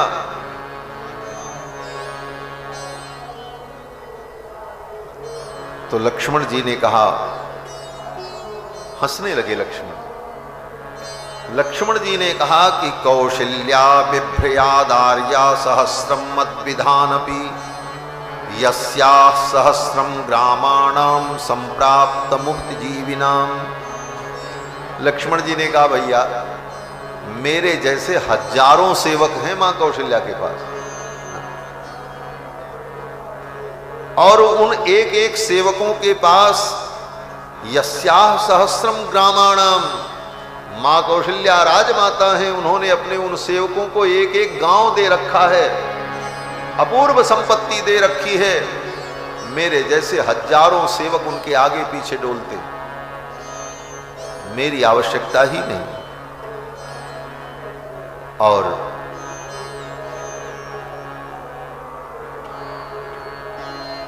मैं तो आपके साथ ही चलूंगा। कुरुस्व माम अनुचरम। लक्ष्मण जी ने कहा मुझे आप अपना नौकर बना लो। कुरुस्व माम अनुचरम। भगवान का दास बनने में ही जीव का कल्याण है, क्योंकि वेद कहता है कि दास भूता स्वतः सर्वे यात्मन परमात्मनः। ये समस्त जीवात्मा परमात्मा के दास हैं। भगवान का दास होना यही हमारा स्वरूप है। और यह दासत्व का बोध हो जाए कि हम भगवान के दास हैं। बोले हम दास नहीं बनेंगे। बोले तुम पता नहीं कितनों के दास बने डोल रहे हो। काम के दास हो, क्रोध के दास हो, लोभ के दास हो, ईर्ष्या के दास हो, कपट के दास हो। तुमको तो कितनों ने दास बना रखा है, और उन्हीं की सेवा में, काम क्रोध लोभ मोह कपटादि की सेवा में ही तुम्हारा जीवन बीत। इतने लोगों के तुम दास बन करके डोले जन्म जन्म से, लेकिन आज तक सुख नहीं मिला। अब उस दासता को छोड़ करके रघुनाथ जी के दास बन जाओ, इसमें कल्याण होगा। अब तो दास भये हैं खासे, सियबर रूप पियासे। श्री काष्ठ जिह्वा स्वामी जी महाराज कहते हैं कि अब तो दास भये हैं खासे, सियबर रूप पियासे। आई दीनता बात बन गई सब सियजू की करुणा से। अब तो दास भये हैं खासे। ज्यादा ज्ञानी होने का, बुद्धिमान होने का दंभ भी मत करो। ईर्ष्या खाज धरी गेरुन में वेदांतिन के वासे। ये गेरुआ कपड़ा में भी बड़ी ईर्ष्या है। बाहर से लगता है ये गेरुआ कपड़ा पहन लेने वाले लोग सब चीज से मुक्त हो गए हैं। बोले वहां भी ईर्ष्या, अहंकार छूटता नहीं है। उसका परिणाम यत्र तत्र दिखता है। काष्ठ जिह्वा स्वामी जी कहते हैं ईर्षा खाज धरी गेरुन में। इस गेरुए वस्त्र में भी बड़ी ईर्ष्या है, बड़ा खाज है। ईर्ष्या खाज धरी गेरुन में वेदांतिन के वासे। अब तो दास भये हैं खासे, सियवर रूप प्यासे। भगवान का दास बन जाए जीव, यही जीव का स्वरूप है। लक्ष्मण जी कहते हैं कि आप मुझे अपना दास बना लो। वैधर्मम नेह विद्यते, इसमें कोई अधर्म नहीं है, इसमें कोई विधर्म नहीं है। वस्तुतः यही विशिष्ट धर्म है कि जीव भगवान का दास है। बाकी जितने हैं वो सब संबंध भाव दृष्टि से ठीक हैं। हम भगवान की प्रियतमा हैं, भगवान मेरे प्रियतम हैं। हम निकुंज की उपासना है हमारी, नित्य निभृत निकुंज की उपासना है हमारी। लेकिन सब उपासनाएं जिस किसी भी प्रकार से हों, सबका पर्यवसान दास भाव ही है। क्योंकि जीव का स्वरूप है, जीव भगवान का दास है। और सभी भक्तों ने अपने को भगवान का दास ही अनुभव किया। लक्ष्मण जी कहते हैं इसमें कोई अधर्म नहीं है। कृतार्थो हम भविष्यामि, मैं कृतार्थ हो जाऊंगा। और तब चार्थ प्रकल्पित, आपको भी बड़ा लाभ होगा। लक्ष्मण जी कहते हैं आप मुझे अपना दास बना लोगे तो मैं भी फायदे में रहूंगा और आप भी फायदे में रहेंगे। हमारा क्या फायदा होगा? लक्ष्मण जी कहते हैं कृतार्थो हम भविष्यामि, मैं कृतार्थ हो जाऊंगा। कृतार्थ का अर्थ होता है कृत अर्थ। अर्थ माने प्रयोजन। जिस वस्तु का जो प्रयोजन है, जो वस्तु जिस लिए बनी है, उस कार्य में वो वस्तु लग जाए, यही उस वस्तु का साफल्य है। उस वस्तु की वही सफलता है। ये जीवात्मा भगवान के लिए है और ये भगवान की सेवा में लग जाए, यही जीव का कृतार्थ होना। इसी से हम कृतार्थ हों। लोग कहते हैं महाराज हमको ये चीज मिल गई, हम तो कृतार्थ हो गए, ये हमको मिल गए, हम कृतार्थ हो गए। लेकिन वास्तव में कृतार्थ होना क्या है? बोले राम जी के चरणों के हम दास जिस दिन बन जाते हैं, उस दिन हम कृतार्थ हो जाते हैं। उस दिन इस जीव का प्रयोजन पूर्ण हो जाता है, जिस दिन हम वैष्णव हो जाते हैं। लक्ष्मण जी कहते हैं मैं तो कृतार्थ होगा। तब चार्थ प्रकल्पते, हे भगवान आपका भी प्रयोजन पूर्ण होगा, आपको भी फायदा होगा। भगवान का क्या फायदा होगा? लक्ष्मण जी कहते हैं ये जीव आपकी संपत्ति है। आपसे विमुख होकर के ये जीव जब भटकता है तो आपको भी दुख होता है। यह जीव आपकी शरण में आ जाए तो आपको प्रसन्नता होती है, आपको आनंद का अनुभव होता है। तो मैं आपका सेवक बन जाऊंगा, आपको भी लाभ होगा। मैं सब प्रकार से आपकी सेवा करूंगा। अग्रतस्ते गमिष्यामि, मैं आपके आगे आगे चलूंगा। आहरिष्यामि ते नित्यम मूलानि च फलानि च, आपके लिए फल ले आऊंगा, मूल ले आऊंगा, जल ले आऊंगा। वन्यानि च तथान्यानि स्वाहारहाणि तपस्विनाम, आपके पूजा के लिए फूल लाऊंगा, तुलसी लाऊंगा, कुश लाऊंगा। आपकी हर प्रकार से मैं सेवा करूंगा। आप तो वैदेही के साथ वन में विहार करना और मैं सब प्रकार से आपकी सेवा। लक्ष्मण की इस भक्ति को देखकर भगवान बड़े प्रसन्न हुए। भगवान ने कहा चलो कोई बात नहीं, सर्वमायुधमादाय, सारे आयुध ले लो। क्षिप्रमा वज्र लक्ष्मण, हे लक्ष्मण जल्दी आओ, चलो विलंब हो रहा। लक्ष्मण जी दौड़ करके गए, अपने आयुध अस्त्र शस्त्र सब लेकर के आए और राम जी के साथ चलने को तैयार हुए। राम जी ने कहा मेरी जितनी वस्तुएं हैं, मेरी जितनी संपत्ति है वो बताई जाए। वित्त मंत्री को आदेश किया, मेरी कितनी संपत्ति है मेरे हिस्से की जो मेरे उपयोग की। वित्त मंत्री ने सब बताया। भगवान श्री राम ने कहा वो सारी संपत्ति मेरे गुरु के पुत्र जो सुयज्ञ जी हैं उनको दान कर दिया। अपनी संपूर्ण संपत्ति को राम जी ने अपने आचार्य के पुत्र गुरु पुत्र को सुयज्ञ जी को दान कर।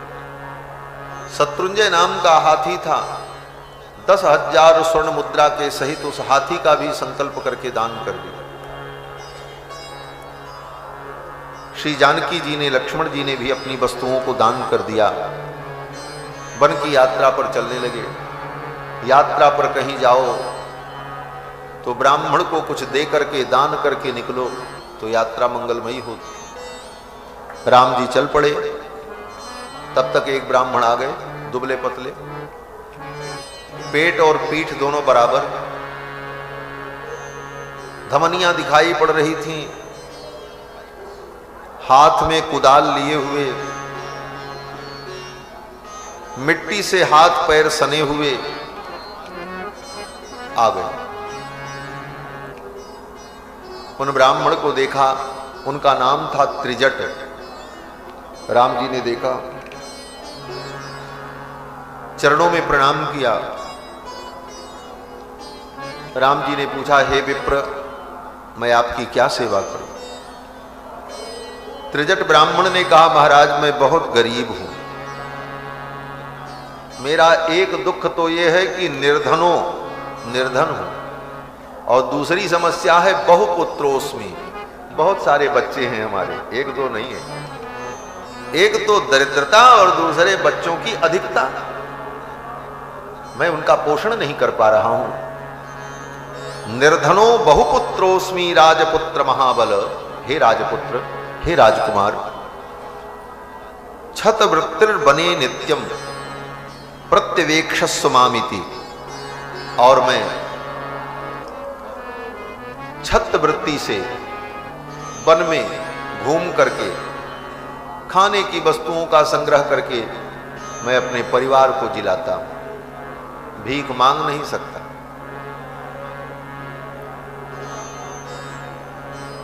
पढ़ाने के बदले में, विद्यादान के बदले में धन नहीं ले सकता,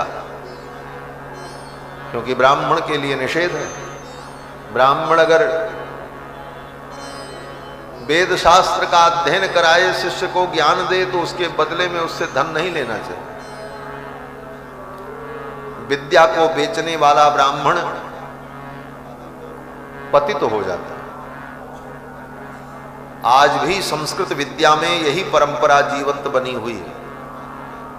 काशी में, अयोध्या में, वृंदावन में बड़े बड़े जो विद्वान हैं उनके पास पढ़ने के लिए बच्चे जाते हैं, वो कोई फीस नहीं लेते,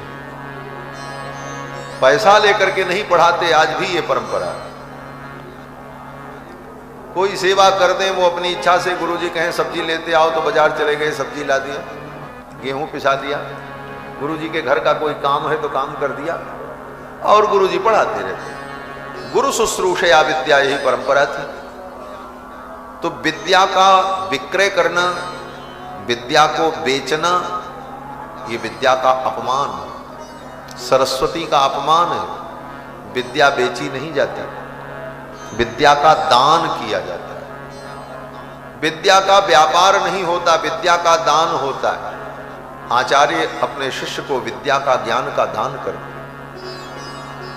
ब्राह्मण ने कहा, मैं पढ़ाता हूं विद्यार्थियों को, लेकिन उसके बदले में कोई धन तो लेना नहीं, खेती कर नहीं सकता, और कोई साधन मेरे पास नहीं है। हे राम, मैंने सुना कि आप ब्राह्मणों को दान कर रहे थे, तो मैंने सोचा आपके पास चलें, इसलिए मैं आपके पास आया हूं। लेकिन मैंने देखा आपने तो अपनी सब वस्तुओं का दान कर दिया, मेरे लिए तो कुछ बचा ही नहीं। मैं क्या मांगूं आपसे? राम जी ने कहा, विप्र, मैंने अपने धन का दान किया है, अपने धर्म का दान नहीं किया है। मैं क्षत्रिय हूं, मैं क्षत्रिय हूं,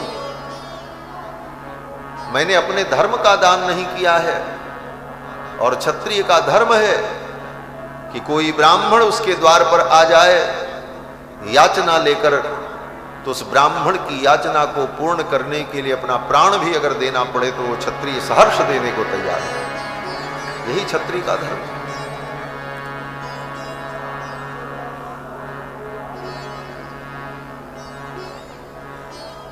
जरासंध इतना बड़ा वीर था, लेकिन इतना बड़ा ब्राह्मण भक्त था महाराज। भागवत में कथा है, ब्राह्मण उसके द्वार से कभी निराश होकर के नहीं जाते थे। जरासंध को कोई जीत नहीं सकता था। अंत में अर्जुन को लेकर और भीम को लेकर भगवान कृष्ण आए, ब्राह्मण का रूप धारण करके जरासंध के। जरासंध ने देखा, पहले तो देखा, मन में कुछ संदेह हुआ कि ये ब्राह्मण नहीं हो सकते। इनके अंदर शरीर सौष्ठव और इनकी भुजाएं, इनके चरण देख करके लग रहा है कि ये कोई वीर है। लेकिन तिलक, चंदन, माला, कंठी सब पहने हुए विप्रवेश धारण करके तीनों पहुंचे थे। जरासंध ने सोचा चलो, वेश तो विप्र का ही है। जरासंध ने कहा, हे विप्र, आप आज्ञा करें, मैं आपकी क्या सेवा करूं? आपकी मैं कौन सी इच्छा पूर्ण कर सकता हूं? तो भगवान कृष्ण तो भिक्षा मांगने के बहाने युद्ध की भिक्षा लेने गए थे। भगवान ने कहा, आप हम तीनों में से किसी एक के साथ युद्ध करो, यही मैं मांगने आया हूं। युद्ध शब्द सुनते ही जरासंध चौंक गया, ये ब्राह्मण होकर के युद्ध करेंगे? ब्राह्मण तो युद्ध नहीं करता, ये लड़ाई झगड़ा काम तो ब्राह्मण का नहीं। तब जरासंध ने सोचा, ये बेश तो ब्राह्मण का बनाए हैं, लेकिन ये ब्राह्मण नहीं। जरासंध ने पहचान लिया। जरासंध ने कहा, तुम तो कृष्ण हो, मैं पहचान गया। और अगर तुम कृष्ण हो तो तुम्हारे ही जैसी कांति और सौंदर्य वाले ये तुम्हारे बगल जो खड़े हैं ये अर्जुन हो, और तीसरा जो बचा वो कौन है? बोले भीम हो सकते हैं और कोई नहीं हो सकता। जरासंध ने पहचान लिया, लेकिन कोई बात नहीं, ब्राह्मण का वेश आप लोगों ने बनाया है, तो इस वेश का मैं आदर करता हूं और आपकी इच्छा पूर्ण करूंगा, युद्ध करूंगा।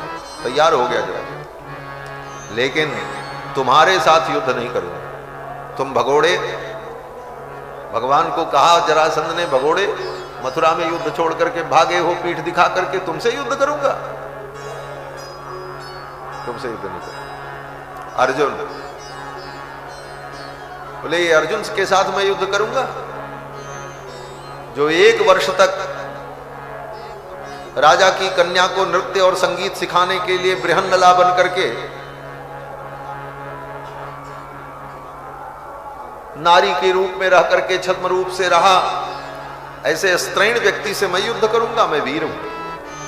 हां, युद्ध अगर करूंगा तो भीम है मेरे साथ युद्ध करने लायक। और फिर भीम से युद्ध का प्रस्ताव किया। तो क्षत्रिय का ये धर्म है, ब्राह्मण द्वार पर आए तो उसकी इच्छा को पूर्ण करना। भगवान श्री राम ने कहा, मैंने अपने धर्म का त्याग नहीं किया, मैंने धन का त्याग किया। आप मांगो, मैं आपकी इच्छा पूर्ण करूंगा। उन ब्राह्मण ने कहा, महाराज मुझे कुछ धन मिल जाए, कुछ गायें मिल जाए, हमारा जीवन चलेगा। भगवान श्री राम ने एक डंडा दिया और कहा, इस डंडे को फेंको उत्तर दिशा की ओर। उस ब्राह्मण ने उस डंडे को इतनी जोर से फेंका कि डंडा सरजू पार करके उस पार जाकर के गिरा। सरयू नदी को पार करके उस पार जाकर के जब डंडा गिरा तो राम जी ने मुस्कुराते हुए कहा, वहां तक की गाय और भूमि सब तुम्हारी। वहां की सब गायों को और उस भूमि को राम जी ने उस ब्राह्मण को दे दिया।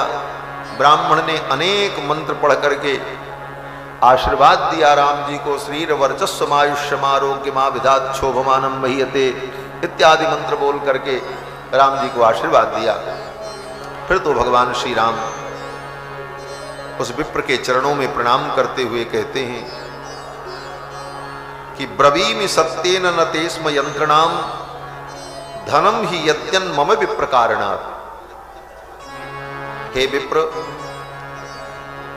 धन ही नहीं, मेरा सब कुछ ब्राह्मणों के लिए। राम जी ने कहा, ब्रवीमि सत्येन न तेस्म यंत्रणो धनम ही यत्यन मम विप्र कारणात्। जो कुछ है मेरा सब कुछ ब्राह्मणों के हित के लिए है, ब्राह्मणों के लिए। फिर तो भगवान श्री राम दत्वा तो सह वैदेहिया ब्राह्मणेभ्यो धनम बहु। उन ब्राह्मणों को धन इत्यादि का दान करके राम जी चलने के लिए तैयार हुए। अब राम जी रथ पर बैठकर पैदल चलते हुए पिताजी के महल में जा रहे हैं। प्रणाम कर लें तब विदा हूं। जब राम जी जाने लगे, सीता जी साथ में चल रही थी। नगर के लोगों ने देखा, जिन सीता को आकाश में विमान में बैठ करके चल करके देवता लोग भी नहीं देख पाते थे, आकाश में विचरण करने वाले देवता भी जिन सीता को नहीं देख सकते थे, आज वो सीता, वो जानकी राजमार्ग पर जा रही हैं और लोग देख रहे हैं।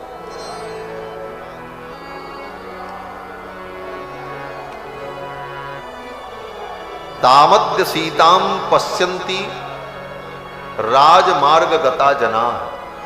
सड़क पे चलने वाले लोग सीता जी को देख रहे हैं। सीता जी जा रहे, जिन सीता जी को यान शक्या पुरा द्रष्टुम भूतैर आकाश गैरपि, आकाश में विमान में बैठकर चलने वाले देवता भी जिन सीता को नहीं देख सकते,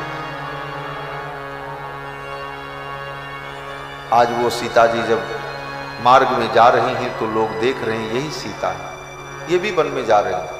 ये कह करके लोग विलाप कर रहे थे, रो रहे थे। भगवान श्री राम, लक्ष्मण, श्री जानकी तीनों पिताजी के महल में पहुंचे।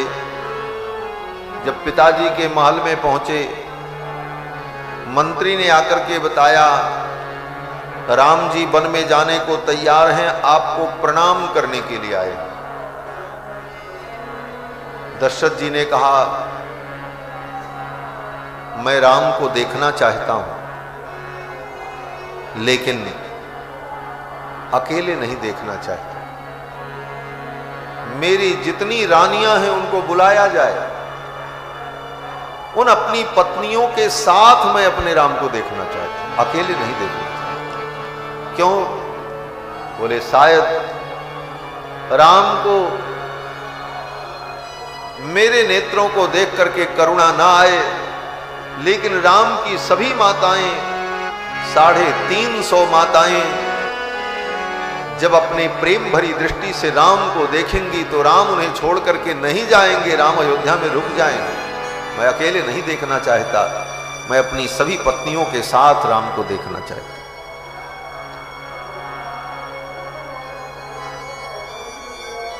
दारैः परिवृतः सर्वैर द्रष्टुमिच्छामि राघवम् सोऽन्तःपुरमतीत्यैव स्त्रियस्तावाक्यमब्रवीत्। दशरथ जी महाराज की 350 रानियां बुलाई गईं, सब आ गईं। उन रानियों के बीच में दशरथ जी महाराज खड़े हैं और राम जी आए। राम जी को देखा और देखकर दशरथ जी ने कहा, राम, अहम राघव कैकेय्या वरदानेन मोहितः, मैं कैकेयी के वरदान से मोहित हो गया हूं। राम, मैं चाहता हूं कि तुम राजा बनो, लेकिन मेरा वचन, मेरा वरदान, वह भी बीच में बाधक बन रहा है। तो मेरा सत्य भी रह जाए, मेरा वचन भी रह जाए, और राम तुम भी रह जाओ, राजा बन जाओ। ये केवल एक प्रकार से संभव है। कैसे संभव है? दशरथ जी ने कहा, राम,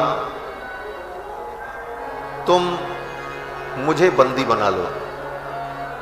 ये राजाओं का धर्म है। राज सत्ता पाने के लिए किसी को बंद करके उठा के जेल में डाल दिया जाए, उसकी सत्ता ले ली जाए, ये राजधर्म है। दशरथ जी ने कहा, राजधर्म ये कहता है, इसलिए हे राम, अयोध्यायाम त्वमेवाद्य भव राजा नृगहीमाम, मेरा निग्रह कर लो, मुझे बंदी बना लो, और मुझे बंदी बना करके कारागार में डाल दो, और इस राज सिंहासन पर तुम बैठ जाओ। दुनिया की कोई ताकत तुम्हें नहीं रोक सकती। मैं जेल में भी रहूंगा, लेकिन तुम्हें निहारता रहूंगा, मुझे सुख होगा, मेरा जीवन सुखमय हो जाए। राम, मेरे सुख के लिए तुम मुझे निग्रह कर लो, मुझे बंदी बना लो, और राजा बन जाओ। राम जी ने कहा, पिताजी, ये त्रेता युग है, अभी इतना अधर्म इस धरती पर नहीं व्याप्त होगा। द्वापर युग आएगा, तब बेटे बाप को जेल में डाल करके राजा बनेंगे, जैसे कंस बना। कंस ने अपने बाप को ही जेल में डाल दिया, राजा बन गया। लेकिन ये राम जी, ये राम का चरित्र है। राम जी ने कहा, ऐसा मैं नहीं करूंगा। ये संपूर्ण राष्ट्र धन धान्य से युक्त मैं अपने भरत के लिए त्याग रहा हूं, और आपके निर्देश का पालन करते हुए मैं वन में जाऊंगा। आप चिंता मत करो, मैं अतिशीघ्र 14 वर्ष की अवधि पूर्ण करके आऊंगा, और आपके चरणों में पुनः प्रणाम करूंगा। ये सब कहकर राम जी वन में जाने को तैयार हुए। दशरथ जी ने कहा, मेरी सेना राम के साथ जाएगी। 14 वर्ष तक जितने वस्त्र वस्तु की जरूरत पड़े, वो सब वस्तुएं राम के साथ भेजी जाएं। सूत रत्न संपूर्णा, चतुर्विध बला चमू, और चारों प्रकार की सेना, पैदल, घुड़सवार, गजसवार, रथ, ये सब राम जी के साथ भेजा जाए, और जहां भी जंगल में राम जी रहें, सुखपूर्वक। महारानी कैकेयी उठ करके खड़ी हो गई, बोले, जब सब कुछ राम के साथ चला जाएगा तो ये खाली खोखला राज्य लेकर के भरत क्या करेगा? किसी घड़े में मीठा दूध हो, व्यक्ति दूध पी ले, और खाली घड़ा किसी को पकड़ा दे। ये राज्य का सारा सुख राम के साथ चला जाए तो ये सूखा राज्य लेकर के मेरा भरत क्या करेगा? निर्लज्ज होकर महारानी कैकेयी ने इस प्रकार जब कहा, महाराज ने कहा, तू बड़ी निर्लज्ज है, तुझे लज्जा नहीं आ रही? महारानी कैकेयी ने कहा, कुछ नहीं, राम वन में जाएंगे और एक वस्तु भी नहीं जाएगी। आपके पूर्वज महाराज सगर ने अपने ज्येष्ठ पुत्र असमंजस को वन में भेजा था, तो उनके साथ कोई वस्तु नहीं गई थी। तो आपके पुत्र वन में जा रहे हैं तो इनके साथ वस्तु क्यों जाएंगे? नजीर दिया, जैसे न्यायालय में पुरानी किसी घटना को, न्याय से संबंधित बात को नजीर के रूप में प्रस्तुत किया जाता है कि इस प्रकार के प्रकरण में पूर्व न्यायाधीश ने, न्यायमूर्ति ने यह निर्णय दिया था, इसलिए यह प्रकरण भी इस प्रकार का है, इसलिए ऐसा ही निर्णय इसमें भी होना चाहिए। इसी को कहते नजीर। महारानी कैकेयी ने नजीर दी कि आपके पूर्वज महाराज सगर ने अपने पुत्र असमंजस को जब वन में भेजा था तो उनके साथ कोई वस्तु नहीं गई थी, उसी नजीर का पालन किया जाए और राम जी के साथ एक भी वस्तु नहीं जाएगा। तब तक दशरथ जी महाराज के महामंत्री सिद्धार्थ, एक मंत्री थे, उनका नाम सिद्धार्थ था। सिद्धार्थ उठ करके खड़े हुए, बड़े वृद्ध थे। तत्र वृद्धो महामात्र सिद्धार्थो नाम नामतः, बूढ़े थे, बुजुर्ग थे। सिद्धार्थ उठ करके खड़े हुए और उन्होंने महारानी कैकेयी को डांटते हुए कहा, महारानी जब आपको पता नहीं है तो ऐसी गलत नजीर मत कहिए, मुझे सब मालूम है। महाराज सगर ने अपने पुत्र असमंजस को जो वन में भेजा था वो वरदान के रूप में नहीं भेजा था, उनको दंड दिया गया। वो अपराधी थे और अपना पुत्र भी अपराध करे तो राजा को न्याय करना चाहिए, उसे दंड देना चाहिए, ये धर्म है। ये नहीं कि अपने परिवार के लोगों के साथ पक्षपात और दूसरे के साथ अन्याय, ये राजा का धर्म नहीं।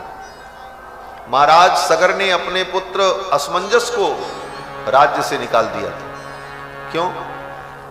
बोले असमंजस जो थे बड़े क्रूर थे, अयोध्या की गलियों में घूमते थे, कोई बच्चा खेलता हुआ मिल जाए तो उसकी टांग पकड़ करके सरयू में फेंक देते थे। वो डूब करके जब मरे तो बड़ा मजा आता था उनको, हंसते थे, ऐसा स्वभाव था।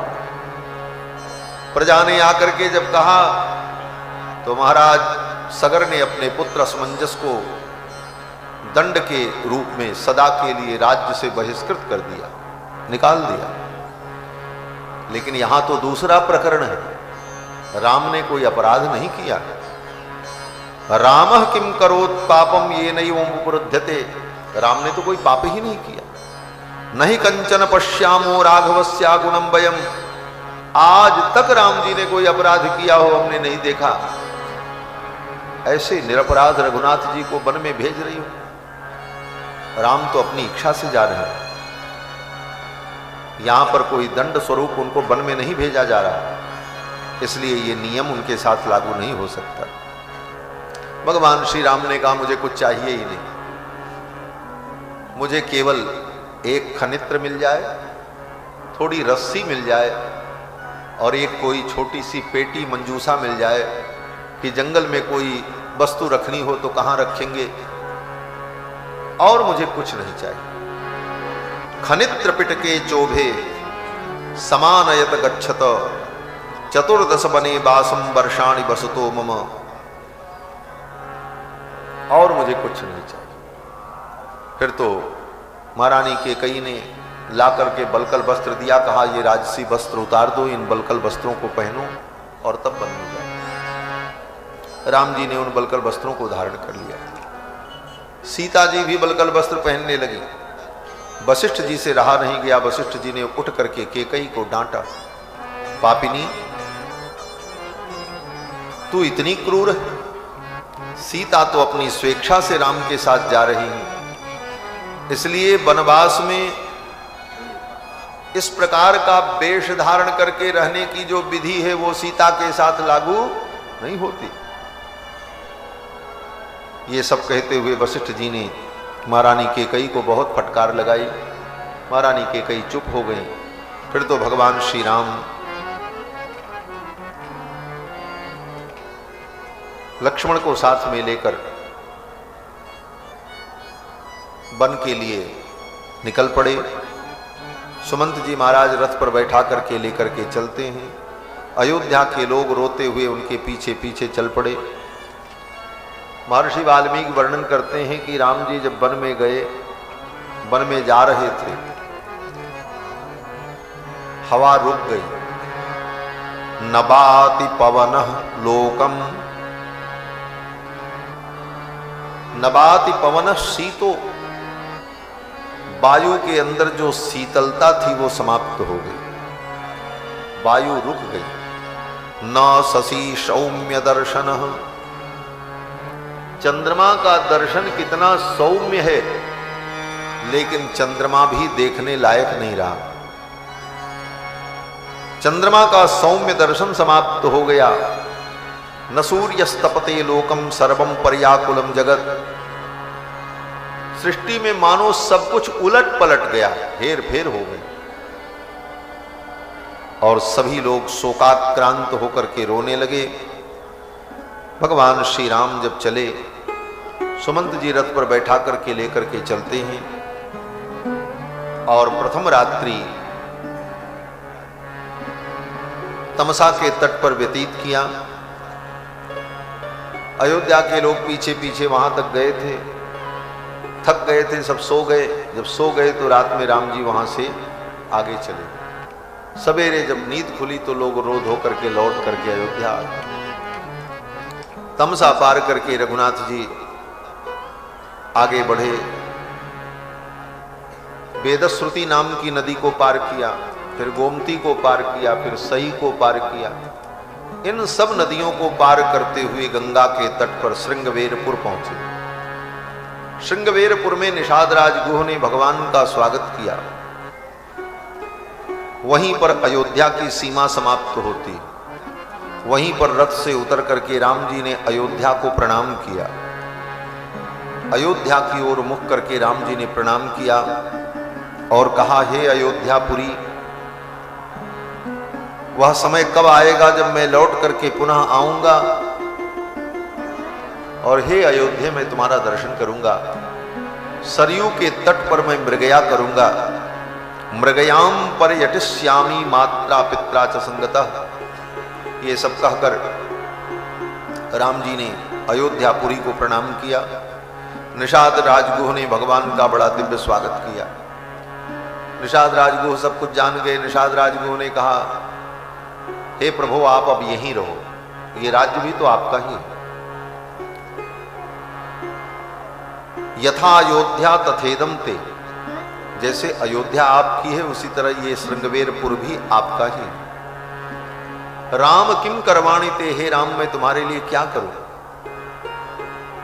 आप तो यहीं रहो। वयम प्रेष्या भवान भरता, हम सब आपके दास हैं, प्रेष्य हैं, आज्ञाकारी हैं और आप हमारे स्वामी हो। साधु राज्यम प्रसादिनः, यहीं रहकर आप राज्य करो। ये राज्य आपका ही दिया तो। क्या मित्र भक्ति है, मित्र भक्ति, मित्र प्रेम। निषाद राजगुह का मित्र का सब कुछ मित्र का होता है और मित्र में जाति, पद, प्रतिष्ठा, गुण, संपत्ति, यह भेद मित्रता में नहीं होता।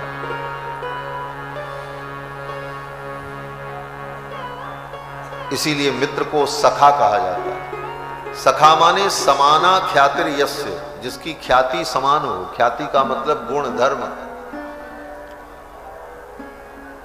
और लेकिन वो किस प्रकार का, बोले मानसिक। धन संपत्ति भले कम हो लेकिन मन दोनों का एक हो, समान हो, समानाख्याति, एक दूसरे के प्रति समान समर्पण हो। निषाद राजगुह ने कहा ये सब कुछ आपका है। राम जी ने निषाद राजगुह को पकड़ करके छाती से लगा लिया। भुजाभ्याम साधुवृत्ताभ्याम पीडयन वाक्यम अब्रवीत, अपनी दोनों भुजाओं से निषाद राजगुह को गले लगाया। वाल्मीकि जी कहते हैं साधुवृत्ताभ्याम भुजाभ्याम, राम जी की भुजा कैसी है, उस भुजा की विशेषता क्या है? तो वाल्मीकि जी कहते हैं साधुवृत्ताभ्याम, जिन भुजाओं से सदा सत्कर्म होता है, जिन भुजाओं से कभी कोई अपवित्र कर्म न हुआ, ऐसी राम जी की जो पवित्र भुजाएं हैं, साधुवृत्त भुजा, उन भुजाओं से राम जी ने निषाद राजगुह को पकड़ करके हृदय से लगा लिया। और कैसे लगाया? बोले कस करके लगाया। पीडयन, किसी को गले लगाओ तो कस लो दोनों हाथ से, इसी को कहते हैं पीडयन। भुजाभ्याम साधुवृत्ताभ्याम पीडयन वाक्यम अब्रवीत। राम जी ने कहा मित्र, मैं जानता हूं तुम्हारे हृदय में मेरे प्रति बहुत ही आदर का भाव है, लेकिन मैं यहां नहीं रहूंगा। अयोध्या यहां से सन्निकट है, अयोध्या में लोगों को पता चलेगा तो लोगों का आना जाना शुरू हो जाए। और तो और मेरी मां कैकेयी के मन में संदेह हो जाएगा। क्या संदेह होगा? बोले राम यहां से राज्य छोड़ करके चले गए, लेकिन वहां जाकर के निषाद राजगुह के राज्य को ले लिया। अब अपने मित्र की सेना लेकर मित्र के राज्य में रहकर अयोध्या पर, मेरे भरत के राज्य पर कहीं आक्रमण न कर दें, यह राज्य फिर छीन न लें अपने मित्र के सहयोग से। यह सब मन में शंकाएं उत्पन्न होंगी मेरी मां कैकेयी। और महारानी कैकेयी के मन में यह शंका उत्पन्न होगी तो महारानी कैकेयी मेरे पिताजी को ताना सुनाएंगी और महारानी कैकेयी के उस ताने के वचन को, उस व्यंग वचन को, कटु वचन को मेरे पिताजी सुनेंगे। मेरे पिताजी को कितना दुख होगा। मैं नहीं चाहता मेरे पिताजी को दुख हो। मैं यहां नहीं रुकूंगा, मैं आगे जाऊंगा। वहां से चल पड़े। निषाद राजगुह ने कहा कहां जाएंगे? बोले आगे चलेंगे दंडकारण्य। श्रृंगबेरपुर के बाद गंगा जी पार करना था। निषाद राजगुह ने नाव उपस्थित की और उस नाव में राम जी बैठे। वहीं पर सुमंत्र जी को अयोध्या के लिए विदा कर दिया है और बट वृक्ष के दूध को मंगा करके राम जी ने अपनी जटाएं बनाई और फिर नाव पर बैठकर गंगा पार करते। वो नाव कोई केवट लेकर के आया। निषाद राजगुह भी तो केवट ही है। निषाद राजगुह ने सेवक को आदेश दिया, सेवक नाव उपस्थित किया। राम जी उस नाव पर बैठे और पार होते। लेकिन श्रीमद् रामचरितमानस में गोस्वामी जी ने केवट का बड़ा सुंदर प्रसंग वर्णन किया। राम जी ने केवट को बुलाया, नाव ले आओ, मुझे पार जाना है। केवट ने कहा आपके मर्म को मैं जानता हूं, मांगी नाव न केवट आना, कहे तुम्हारो मर्म में जाना। मैं आपके मर्म को जानता हूं। आपके चरणों की रज में वो प्रभाव है कि छुवत शिला भई नारी सुहाई, पाहन तेन काठ कठिनाई। ये तो लकड़ी की नाव है।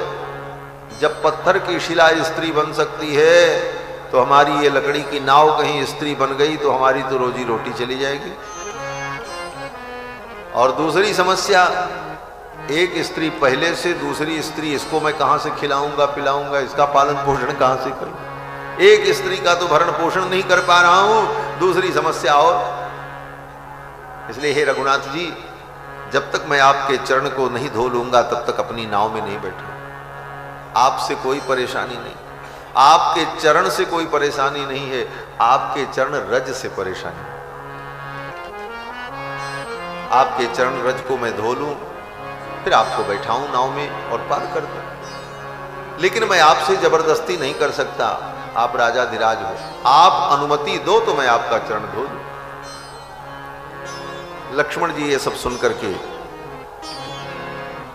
थोड़ा क्रोध में आ रहे थे। ये केवट 2 कौड़ी का आदमी और मेरे प्रभु से इतनी लंबी बहस कर रहा है, ऐसी ऐसी ऊल जलूल बातें कर रहा है। लक्ष्मण जी के रोष को देखकर केवट ने कहा, लक्ष्मण जी आप नाराज हो रहे हो, लेकिन मैं डरने वाला नहीं हूं। अगर आप हमें मार दो, मैं मरने को तैयार हूं। बरु लखन मारहु तीर, जब लग्न पांव पखारी हो, तब लग्न तुलसीदास नाथ कृपालु पार उतारी हो। आप मार दो मुझे, मैं मरने को तैयार हूं। लेकिन आपको बताऊं, शपथ आपके पिताजी की, बिना चरण धोए मैं अपनी नाव में नहीं बैठा। अब तो लक्ष्मण जी को और रोष आ गया। इसको देखो, अपने बाप की कसम नहीं खाता, मेरे बाप की कसम खाता है। बड़ी सुंदर पंक्ति गोस्वामी जी ने लिखी। पद कमल धोई चढ़ाई नावन, नाथ उतराई जो पद कमल धोई चढ़ाई नाव नाथ उतराई जो। ही राम राउर आन दशरथ सपत सब साची कहो। वही राम राउर आन दशरथ सपत सब साची कहो। परु तीर मारहु लखन पे जब लगी न पाए पखारी हो। पर तीर मारहु लखन पे जब लगी न पाए पखारी हो।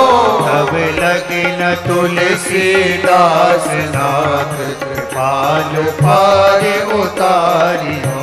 तब लगी न तुलसीदास नाथ कृपाल पार उतारी हो। पद कमल धोई चढ़ाई नाव नाथ उतराई जो। नाथ उतराई जो। नाथ उतराई जो। केवट ने कहा आप चरण धुला लो, पार हो जाओ। फिर तो भगवान ने केवट की भक्ति देखी और अनुमति दी। ठीक है, विलंब मत करो, जाओ ले आओ पात्र जल, धुल लो चरण, मुझे विलंब हो रहा। राम जी की अनुमति पाकर के केवट दौड़ा। केवट राम रजायस पावा, पान कठौता भरी लिया। और राम जी के चरणों में बैठकर उस कठौते में राम जी के चरण को रख करके धोने लगा। गंगा जल डाल करके राम जी के चरण को धोता है और केवट के दोनों आंखों से गंगा जमुना बहती हैं। उन गंगा जमुना का उस गंगा में संगम हो रहा है मानो। और अपने प्रेम के आंसुओं से, गंगा जल से केवट ने भगवान के चरण धोए। केवट राम रजाय सुपावा। केवट राम रजाय सुपावा। पानी कठौता भर ले आवा। पानी कठौता भर ले आवा। अति आनंद उमग अनुरागा। अति आनंद उमग अनुरागा। चरण सरोज पखारन लागा। चरण सरोज पखारन लागा। परसि सुमन सुर सकल सिहाई। परसि सुमन सुर सकल सिहाई। यही सब पुण्य पुंज को नारी। यही सब पुण्य पुंज को नारी। देवताओं ने पुष्प की वृष्टि की, जय जयकार की। इससे जैसा पुण्यात्मा तो कोई नहीं। राम जी के चरण धोने का सौभाग्य सिद्ध। फिर तो केवट ने पद पखारी जलपान करी आप सहित परिवार। पितर पार करी प्रभु ही पुनि गयो मुदित लय पार। अपने पितरों का उद्धार कर लिया केवट ने। और फिर भगवान को नाव में बैठा करके केवट गंगा पार कर, गंगा पार उतर करके भगवान केवट को कुछ देना चाहते थे।